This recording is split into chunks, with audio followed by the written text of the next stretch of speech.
qu'est-ce qu'une UC virtuelle, donc une unité commerciale virtuelle?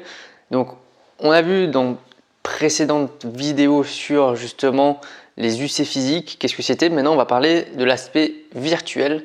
Donc, UC virtuel, c'est contrairement aux UC physiques, quelque chose qui est effectué à distance.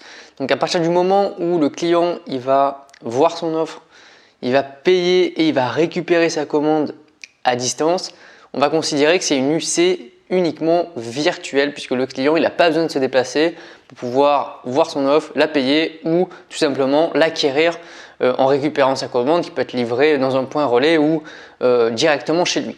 Donc il y a plusieurs types d'exemples par rapport aux UC virtuels. Donc je vais reprendre mon petit pointeur comme d'habitude. Donc vous avez bien sûr les principales UC virtuels, ce sont les boutiques e-commerce, donc les boutiques en ligne, les sites marchands tout simplement. Vous avez des applications qui sont payantes également, qui peuvent être considérées comme une UC virtuelle. Vous avez des applications gratuites avec achat intégré et c'est ce qui se fait beaucoup aujourd'hui également. On a la vente par correspondance puisque le client il n'a pas besoin de se déplacer, c'est directement le vendeur qui va le vendre à distance des produits.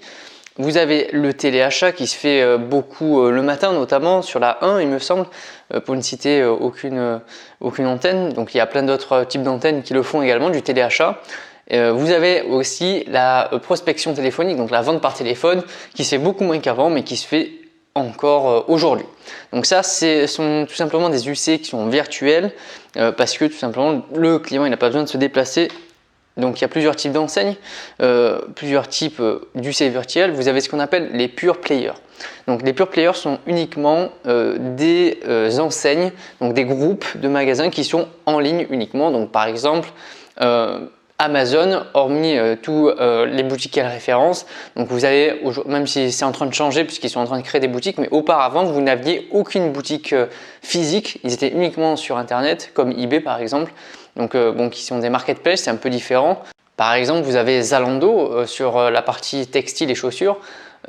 Donc ils n'ont aucun magasin aujourd'hui, ils sont uniquement en ligne, donc c'est ce qu'on appelle un pure player.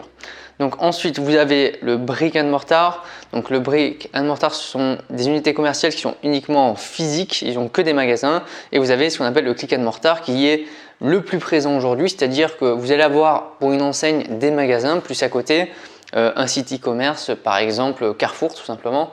Le groupe Carrefour a ses magasins physiques mais a également un drive, un site internet où on peut passer des commandes. Donc il mixte à la fois la partie physique et la partie digitale. C'est ce qu'on appelle le click and mortar et la plupart aujourd'hui des enseignes sont dans ce type justement d'enseigne là.